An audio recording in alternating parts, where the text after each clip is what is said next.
Thank you all.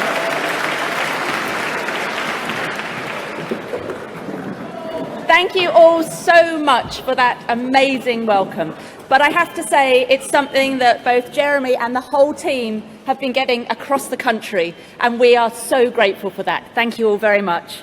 Good morning and welcome. I'd love to say to a sunny Yorkshire, but good morning and welcome to Yorkshire and to this fantastic space. My name is Sarah Champion. I'm proud to be a member of Labour's Shadow Cabinet. Thank you.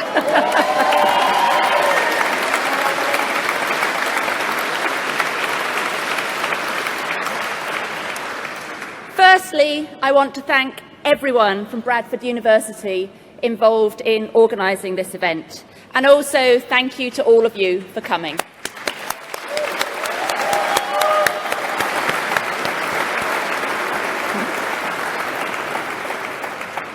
Today, you will hear in detail about Labour's programme for government, a government for the many, not the few. Shortly, you will be hearing from the leader of the Labour Party and Britain's next Prime Minister.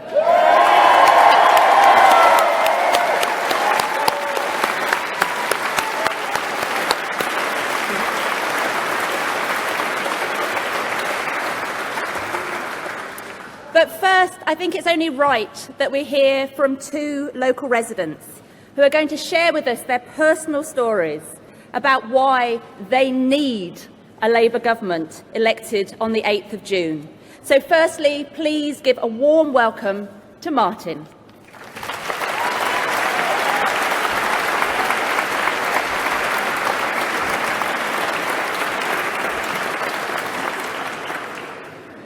My name is Martin Kilgallen. I was born in Bradford Royal Infirmary in 1973. I am the father of 5 children and the managing director of a family business in Batley employing 40 people. My eldest son, Mason, has brittle asthma and has been admitted to hospital 8 times in the last 3 months. In the past, he has suffered from a respiratory arrest. Each time we visit hospital, we are met with mayhem. The A&E departments are understaffed, ambulances are queuing, and doctors don't have time to explain what's going on. 2 of my younger sons, Tolan, who is 6, and Freddie, who is 5, have been diagnosed at the severe end of the autistic spectrum. Both are unable to speak. We knew from an early age that Tolan was different and asked our GP for help. After much toing and froing, we were finally referred to a paediatrician who added Tolan to an autism diagnosis waiting list. At the time, that was 3 years long. We tried again and again to make our case to the local NHS about these waiting times, but were always met with the same apologies: there's no money for this. In 2011, Freddie was born, and by 2013, he was showing signs of autism. Again, after a battle, we were added to yet another 3-year waiting list. Thanks to the intervention from the late Joe Cox, Freddie received his diagnosis in 2016. During this time in my life, I would work until 7 or 8 at night, and on arriving at home, the first thing I'd do was open a bottle of red wine.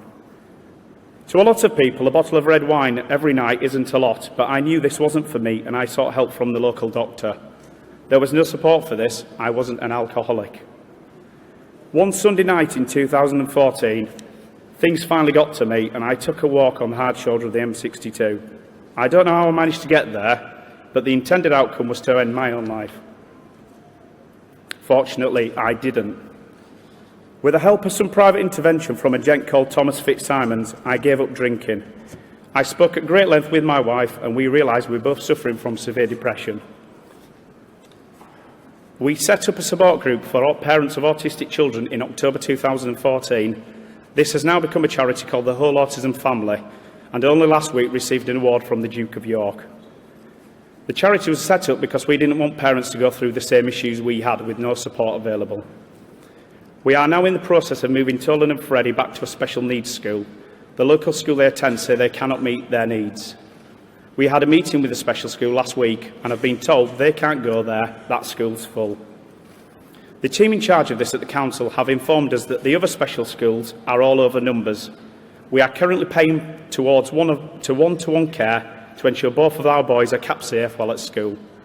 Tolan is only able to attend school twice a week and Freddie 4 days. In every meeting with the special needs team, they tell me they don't have the finances to do anything different. On Sundays, both of our boys attend a respite centre. There was recently consultation to close this down in an attempt to save £500,000 a year. This service is safe for now, only because there isn't anything to replace it. I spoke on Sunday to the manager. She is running on a zero budget and being asked to make further savings. We meet with other parents at the sport group. Most have had to give up work due to their child's needs. I regularly see grown men and women cry. Dealing with a disability or special needs is hard enough and doesn't need to be made harder by the reduction of vital services. Something has to change. A Labour government will fully fund the NHS, giving it the money it needs. They will provide emergency funding to address the social care crisis, as well as develop a fully funded social care model over the longer run. It will stop cuts to school budgets and introduce new schools funding formula that is truly fair to develop a world-class education for every child. Labour will develop a better, fairer Britain. This is why I'm voting Labour at this election. I'd like now to welcome Mohammed to the stage. Thank you.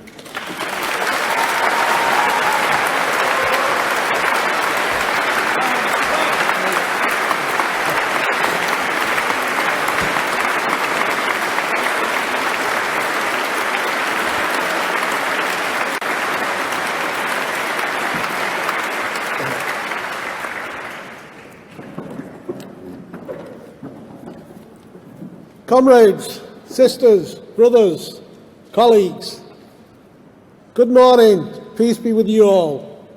My name is Mohammed Azam and I'm a bus driver. I'm from Oldham and I'm a former Labour Party councillor. I'm also a proud dad, but I'm also a worried dad. Worried about the future. My kids, 3 of whom have graduated from university, 2 who are currently in university, what are they going to come out with after university? There are very few jobs they can go into, but they will have a massive debt on their shoulders. Is that the kind of future I envisage for them? Actually, no. I wanted my kids to do better than me. I, as a bus driver, have no debt. Yet my kids, who are better educated and should have better opportunities, have got massive debts. That's not the kind of future I need for my kids or for anybody else's kids. The Tories have been holding us back and putting a cap on our kids' ambitions. How will they afford homes of their own? How will they manage the debt? How can they live a richer life? That's why I'm proud to be a Labour Party activist, somebody who wants to bring about peace and prosperity, not just for my kids and my neighbourhood, for the whole world. That is why the Labour Party under Jeremy Corbyn is now proposing a future where there is hope for everybody. No community will be left behind. This is a party that stands for the many and not the few.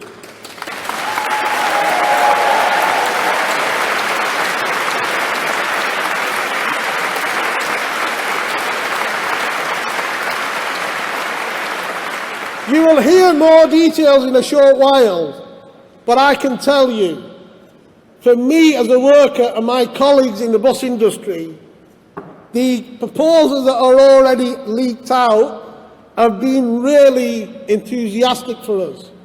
£10 an hour. How many people is that going to lift out of the poverty?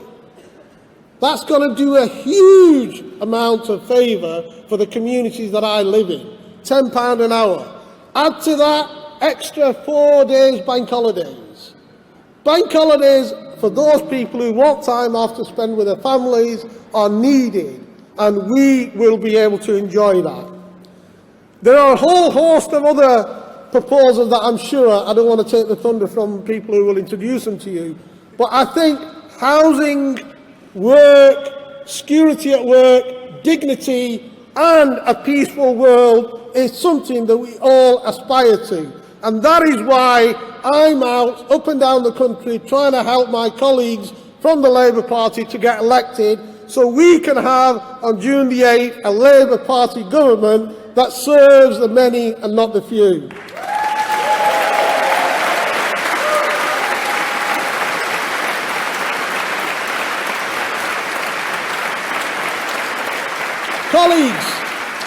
Colleagues, my message today is quite clear. It's short and sweet. We have very little time. The media is not going to do our job. We need to be on the doorstep. We need to be talking to people, our communities, our colleagues. We need to be telling them how bad the next Tory government will be if they get in. And on the other hand, we have hope with this Labour Party. The colleagues here who will form the next government, I am sure they will be able to deliver, not just for our communities, not just for me and my kids, but everybody in this room and everybody in this country. That's the kind of future I'm looking forward to. That's the kind of future I ask everybody to work towards. We have very little time. We need to get out there and do our work. So, colleagues, we know this manifesto is going to deliver for us. Please take the time out there and do whatever you can. We need a government that will be on our side. I need a Labour government that's going to get my kids out of the debt, out of the poverty, out of the situation that I find for them. I worry for their future. And I know many more people up and down the country worry about the future too. Let's end the worrying. Let's start looking forward to a brighter future. Let's look forward to a Labour government on June the 9th. But we have to do work for that. Colleagues, my message is clear. Let us go for peace and prosperity and not what the Tories offer, war on austerity. So let's get out there and do our work.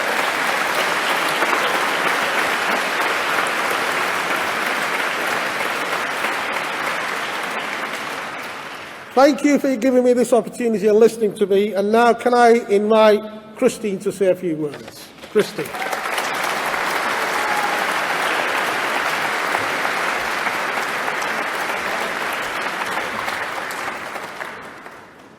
Hello, my name's Christine and I live in Cleckheaton, not far from Bradford. I'm a busy working mum of 2 girls. Like all parents, I work hard to make sure they have everything they need. As a single parent and a carer for my girls' grandma, so sometimes I have additional challenges. Work needs to fit around looking after the girls and their grandma. So I used to work all kinds of shift patterns at a bookies, and now they're a bit older, I've started working nights at a hotel. But even though I work hard, after paying for food, the rent and bills, there is not much left. Sometimes there's not even enough, full stop. I know I'm not the only person who has to deal with these challenges and look after their family, and I don't think I'm the only one who feels like it shouldn't be this hard. The Tories are taking the country backwards, but I want better opportunities for me and my family. I want my girls to have more opportunities and not fewer. I want a party and government that stands up for people. I want a government that works for the many, not the few. This general election is a clear choice between the Labour Party, who will stand up for working people, and the Tory Party, who are failing us. I will be voting Labour on June the 8th for the good of my family, and I hope you will too. I am delighted to introduce the leader of the Labour Party and our next Prime Minister, Jeremy Corbyn. Thank you so much for what you said. Fantastic.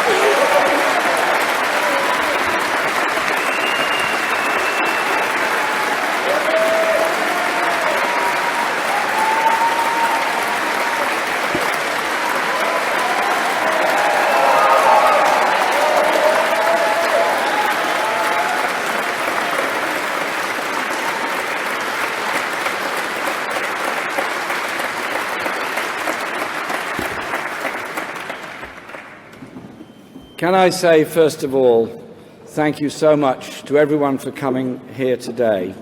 And thank you to Bradford University for giving us this space this morning and a lovely conversation with Professor Brian Cantor, the Vice-Chancellor of the University. And I think this university is a great place, going great places. Thank you very much for giving us the space this morning.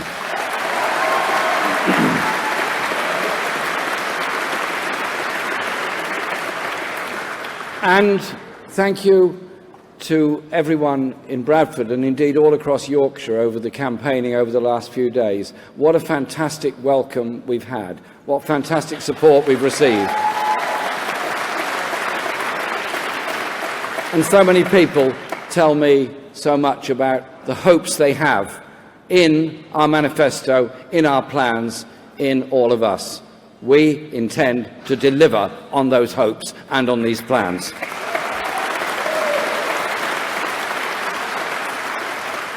And thank you to Brian, Mohammed and Christine for what you just said, and the bravery with which you spoke about your own problems and demons, because I am determined that we will deal with, address and confront the issues of the mental health crisis facing this country, so people don't face it and suffer alone. Thank you for what you said this morning.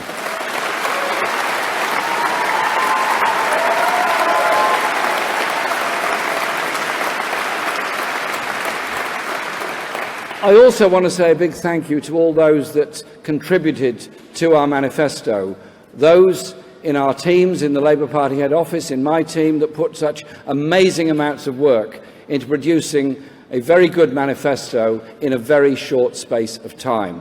Well done to all of them, and thank you to all the different society groups, civil society organisations, so many others that sent in really good ideas to us, which have helped to frame our thinking and frame our ideas, and of course the members and affiliated trade unions of the Labour Party. And I also want to say thank you to the party's national executive for the huge work they put in on this, and a very deep appreciation to all my colleagues who are here today in our shadow cabinet. They've put enormous amount of work into upholding their briefs, into getting a message across, into contributing to our manifesto.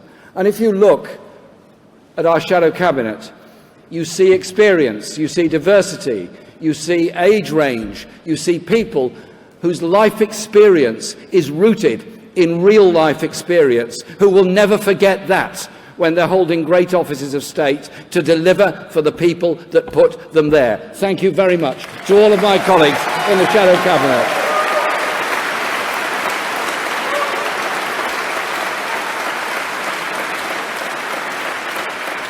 And of course, it's an absolute pleasure to be here in Bradford to launch this manifesto for the many, not the few.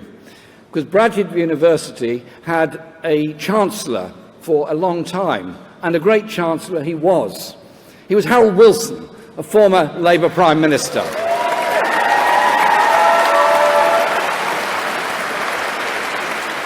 Who, whilst not born in Bradford, saw the strength and the values of this fantastic city. And Harold, as Prime Minister, did so much to expand university education and make it accessible for all. And his greatest legacy, I believe, is the Open University and the access that gives to everybody to go into higher education if that's what they wish to do at any stage in their lives. And so I think today we're setting out a manifesto to transform the 21st century in the same way that Harold Wilson in the 1960s sought to transform the 20th century. And it's an absolute pleasure to be here today. This manifesto is a draft for a better future for our country.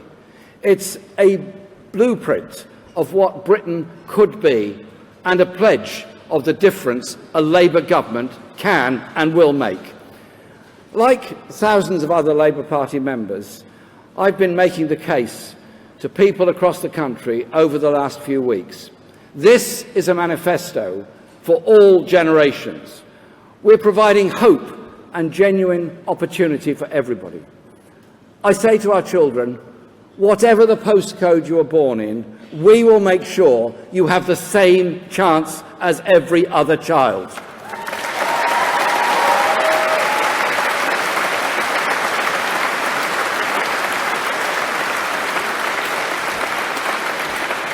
And I have to say, as the days turn into weeks as this campaign's continued, opinion is changing and it's moving towards Labour.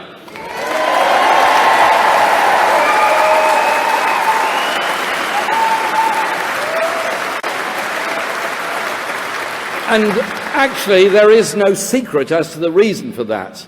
Because people want a country run for the benefit of the many, not the few. That's because for the last 7 years, our people have lived through the opposite. A Britain for the rich and the elite and the vested interests. They've benefited from tax cuts, bumper salaries, and millions have struggled at the same time. Whatever your age or situation, people are under pressure, struggling to make ends meet. Our manifesto is for you. Parents worrying about the prospects of their children and anxious about the growing needs of their elderly parents. Young people struggling to find a secure job and despairing of ever getting a home of their own. Children growing up in poverty. Students leaving college burdened with debt. Workers who have gone years without a real pay rise and stretching family budgets just to survive. Labour's mission over the next 5 years is to change all of that. Our manifesto sets out how, with a programme that is radical and responsible. A programme that will reverse our national priorities and put the interests of the many first. We will change our country while managing within our means, and will lead us through Brexit while putting the preservation of jobs first. Let me highlight just a few of our key pledges, and believe it or not, you may have read them already, if you're an assiduous reader of newspapers. We're ruling out rises in VAT and national insurance, and on income tax for all but 5% of the highest earners. Labour will boost the wages of 5.7 million people earning less than the living wage to £10 an hour by 2020.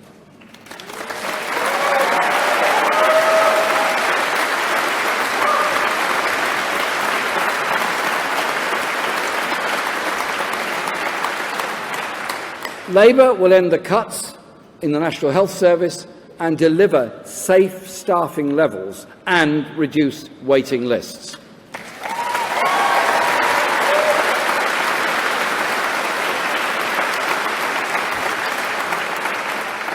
Labour will scrap tuition fees, lifting the debt.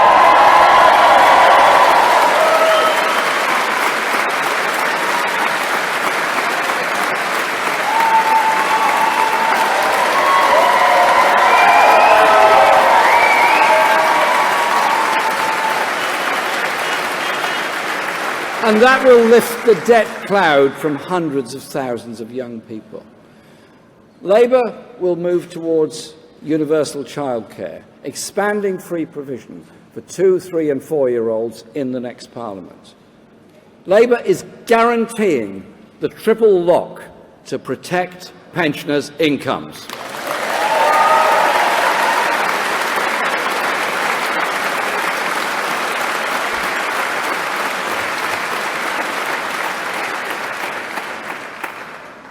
And we will build over 1 million new homes, at least half of them for social rent.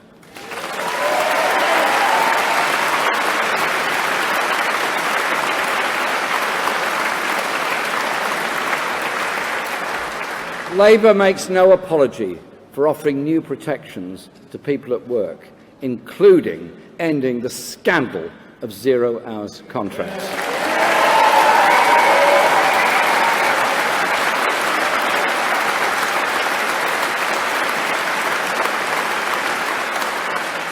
And we make no apology for finding the resources to hire 10,000 new police officers and 3,000 new firefighters.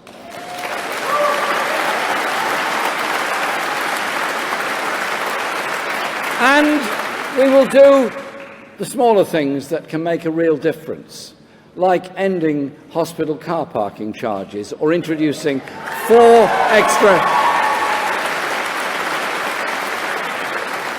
extra public holidays every year.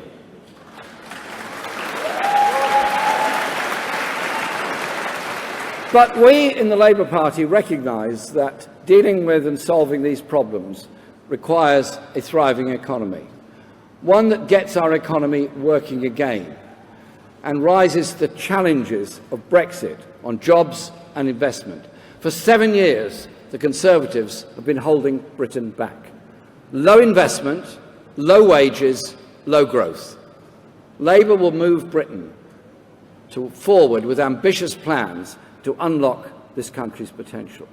We will set up a national investment bank and regional development banks to finance growth and good jobs for all parts of the United Kingdom.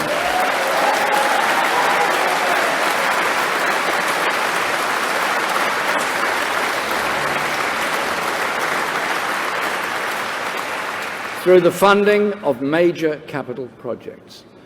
Labour will also invest in our young people through a national education service focused on childcare, schools and skills, giving them the capacity to make a productive contribution to tomorrow's economy.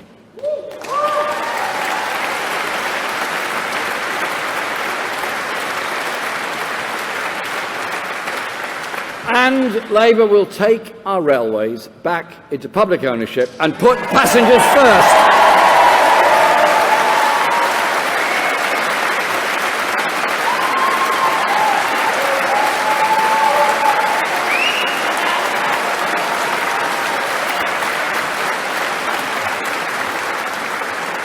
We will take back control of our country's water by bringing them into regional public ownership.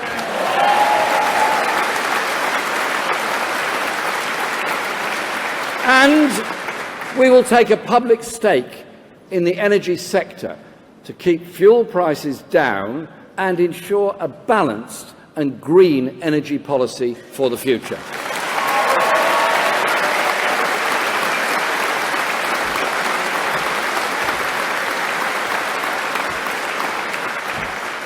The Tories now want to scare us into accepting more of the same. Only Labour has a plan ambitious enough to unleash this country's potential. And only Labour has the plan to make Brexit work for ordinary people. We're clear there is now a choice. Labour Brexit that puts jobs first, or a Tory Brexit that will be geared towards the interests of the City of London and risk making Britain a low-wage tax haven.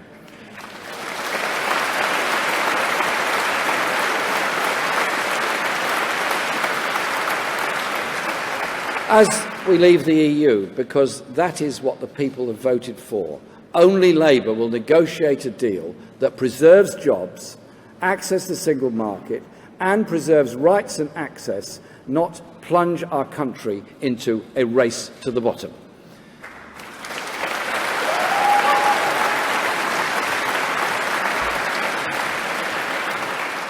All this is costed, as the documents accompanying our manifesto make very, very clear. Our revenue-raising plans ensure we can embark on this ambitious programme without jeopardising our national finances. We're asking the better off and the big corporations to pay a little bit more. And, of course, to stop dodging their tax obligations in the first place.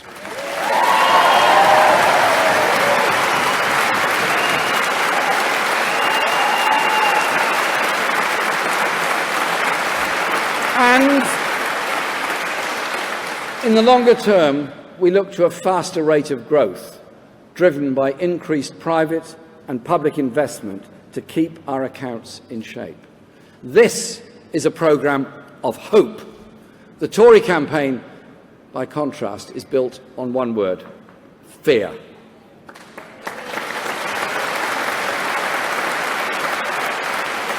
What would another 5 years of Conservative government mean for Britain? Just Just look back at the last 7. More children living in poverty. Fewer young people able to buy their first home. More people queuing at food banks. Fewer police on the beat. Fewer firefighters too. More people are in work, but they're not getting the pay or the hours to make ends meet. More young people in debt. Will the Tories change their spots? Don't bank on it.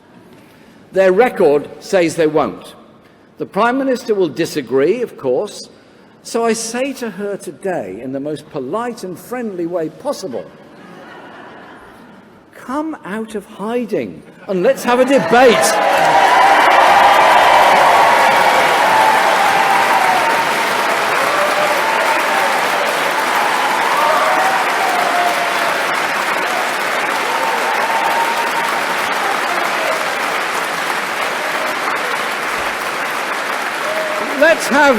Let's have a polite, respectful debate on television so millions of people can make up their own minds about which party offers better hope for Britain.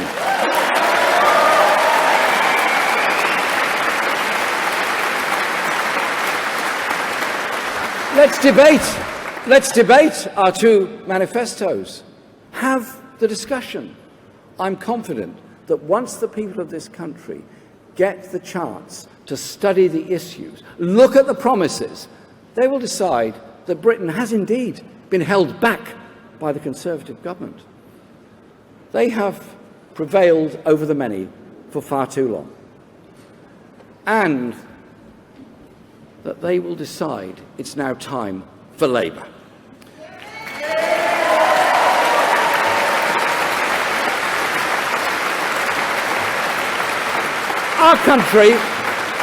Our country will only work for the many, not the few, if opportunity is in the hands of the many. So our manifesto is a plan for everyone. Have a fair chance to get on in life, because our country will only succeed when everyone succeeds. This message is for everyone in this country, be they young, be they middle-aged, or be they old. We want that inclusive society that cares for all. And as I said at the start of my speech, we are determined that a child's future is not decided by the place of birth, that a child's future is not decided by the underfunding of their primary school. A child's future is not decided by the poverty of their community. A government that invests for all. A government with a vision to ensure that the brilliance and imagination of every child can be fulfilled during their lifetime. Our proposal is a government for the many, not the few. Our proposals are of hope for the many all over this country, and I'm very proud to present our manifesto for the many, not the few. Thank you very much.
Thank you so much. We now have an opportunity for questions, because Jeremy loves answering questions. I'm going to take them in groups of 3. Bear with me, because there's a lot of people in the room. So I've got the lady in the pink, the gentleman, yes, and then Laura over there. Thank you.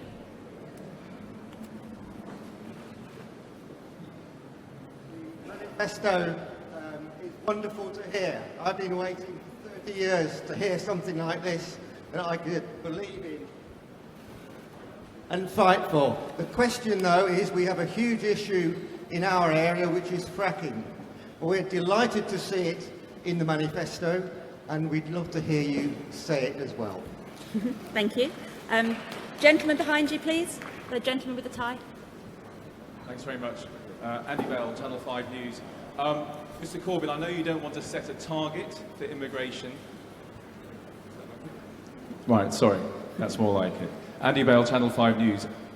Jeremy Corbyn, I know you don't want to set a target number for immigration, but can you simply say if you think it would be good for the country if the immigration level was reduced, if immigration came down?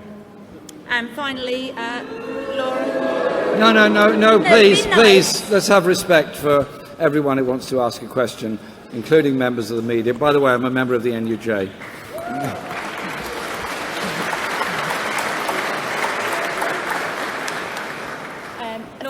Thank you. Laura Kunsberg, BBC News. Mr Corbyn, to be crystal clear for our viewers, for good or for ill, you think it's time to pay for your ideas, to tax more, to spend more and to borrow more.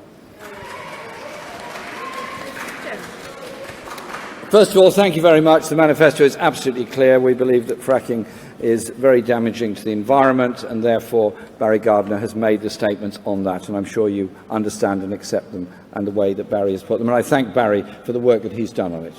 He's nodding in agreement, so it must be true.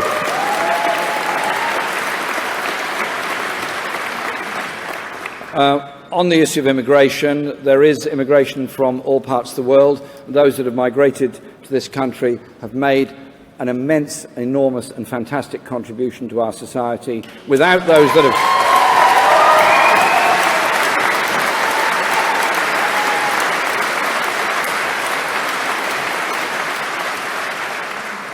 Those nurses that came from Jamaica, those doctors that came from India, those specialists that come from Germany, those that work in all aspects of our National Health Service, Education Service, industry, transport and so much else have helped to give us the living standards that we all have. And I think we should recognise our country owes them a great deal of debt and thanks for what they've done.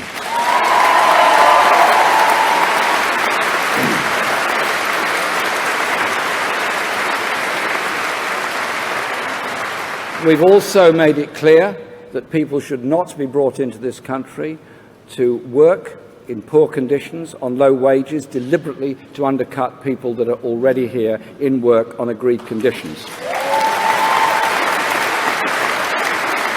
And that the free movement that currently exists within the European Union, obviously at the time we leave the European Union, that free movement doesn't continue. We will negotiate a trade agreement with the European Union that will ensure tariff-free access to the European Union, and future migration will be based on a fair migration policy, a fairness towards our economy and our needs of our people, and an end to the undercutting and exploitation that goes with it.